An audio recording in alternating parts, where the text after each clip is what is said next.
We want to talk to you about homeless encampments across California and in other parts of the country, but mainly in California. We have seen a lot of homeless encampments coming about in the last few years. What are your thoughts on this? Where do you think they have come from? I think they've come from a confluence of various things, but mainly you can identify two. One is that in 2018 or 19, the Ninth Circuit Court of Appeals decided a case called Martine versus Boise, which a lot of people have misconstrued to hold that you can't do anything about people living on the streets if you live in the Ninth Circuit. And California is within the Ninth Circuit. You combine that with the fact that California has one of the most livable outdoor climates in the country.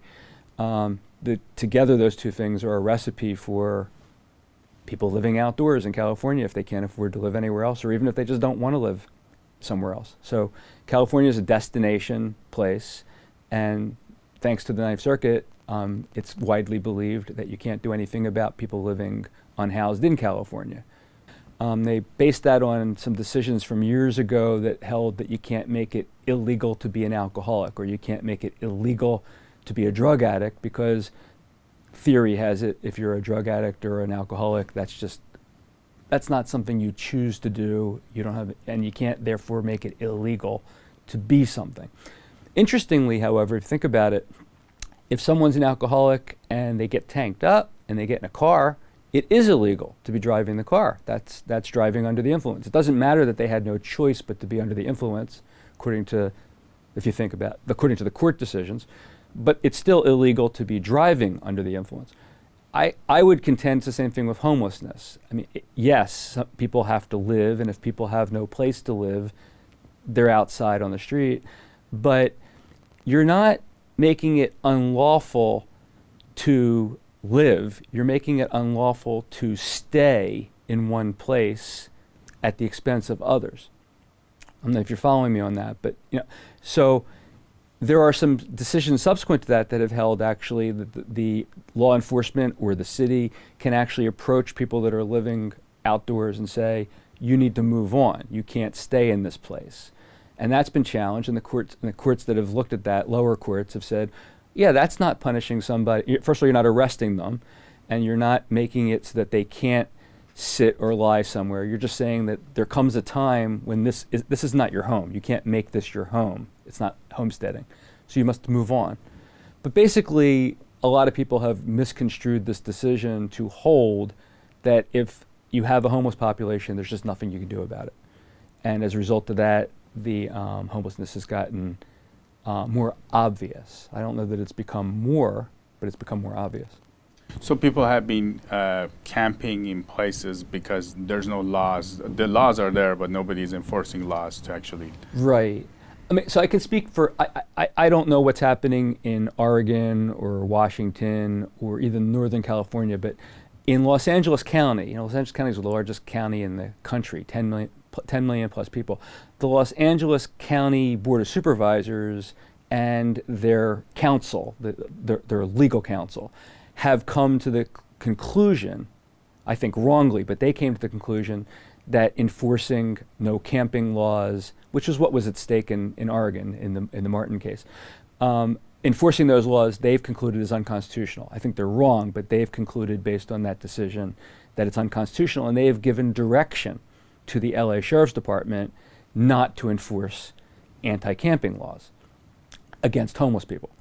So you got the largest county in the country with the people who are running that county declaring basically, we're open for business. You want to come live here on the street, you're welcome to live here on the street, because as far as we're concerned, there's nothing we can do about it. Whether that meets the political agenda of some of the supervisors or others that are at high levels, or whether they genuinely believe, I think misguidedly, that that's where we are, I can't say. Now, you guys in your city of Malibu, you guys have faced challenges with people coming and camping, right? You have had. That's right. It's the same issue. Malibu is a small town. We have a population of 10 to 12,000 people. City of Los Angeles, which is right next door, has a population of, 6 million, 7 million people. I don't know that we have a larger percentage of people living homeless or living unhoused in Malibu than Los Angeles does. They obviously have a much larger number of people. I think it's 80,000 I've heard. We probably have 200. 200 seems like a lot when you're in a small town. But I think percentage-wise, it's pretty much the same as it is most other places. Do you think there's anything wrong with that? If people just are living in the streets, camping when they don't have the housing, do you think there's any issues with that? Well, let's separate the people who don't have a choice from the people who do have a choice. I think there's absolutely something wrong with people who have means choosing instead to live in public on other people's dollar, so to speak. You know, I can't live anywhere. If I want to be lawless, I can live anywhere I want, but I can't live anywhere I want. I had to work hard, and I could live where I can afford to live. I don't get to choose to go move into some multi-million-dollar condominium in New York City because I want to, and I'm not suggesting living on the street is the equivalent of that. But I mean, I have to live where I can afford to live, and if I can't afford to live where I want to live, I live somewhere where I don't want to live, where I can afford to live. So people who are choosing to live on the street, and there are a number of them, to me that's wrong. People that can't take care of themselves, I mean mentally ill people, people on drugs, in a sense it's wrong because they're abjuring assistance. They can get help. There is help available, but because of their illness, they actually aren't capable of accepting the help. So it's a very circular type problem. But it does seem to me that it's wrong to inflict your problems on other people simply because you don't feel like doing something different.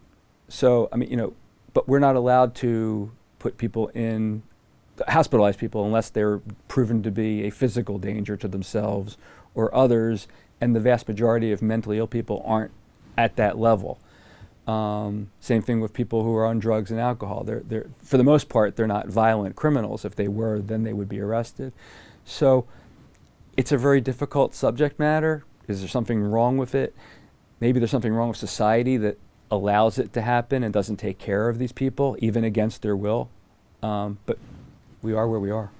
Now, these laws, the way this law was interpreted, so you have to offer housing for the people.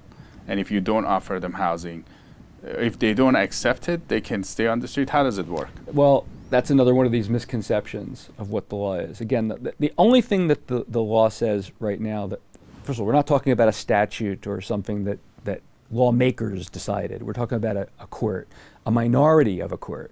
You know, 3 judges on a panel of 15 or so in the Ninth Circuit. They sit in panels of 3. So one 3-member panel made this decision, and now we're stuck with it. All they said was that it violates the 8th Amendment prohibition against cruel and unusual punishment to arrest somebody or otherwise subject them to criminal penalty for the mere act of sitting, lying, or sleeping in public. Full stop. They said you can have reasonable regulations and restrictions on where, when, and how that could be done. They said this doesn't apply to someone who has access to shelter, either because they can afford it or because it's offered to them. And that's where it starts getting fuzzy. So some people have construed that to mean before you can do anything about people living on the street, you must offer them housing. It's not what the case says. The case says you can't arrest somebody merely for sitting, lying, or sleeping unless they have access to housing. So one way to have access to housing, obviously, is to give them access to housing. That's, I think, what you're referring to. But let's say there is no access to housing. Let's say you acknowledge we have no shelters. We're not going to create any shelters. It's not our responsibility to create shelters. What can you do? You can still prevent people from erecting encampments. You can putting up tents, putting up aluminum little buildings. You can stop them from using fire. You can stop them from putting trash on the ground. That's a standard rule in the first place. So if you enforce all the normal laws other than a law against sitting, lying, or sleeping, you're going to find you're not going to have a lot of people sitting, lying, and sleeping in your municipality because it's not real comfortable to be there if all you're allowed to do is occasionally sit down or lie down and go to sleep, if you can't cover yourself with some kind of a shelter that you've made, which the law doesn't say you are entitled to, and you can't stay in one place, let's say, for more than 8 hours,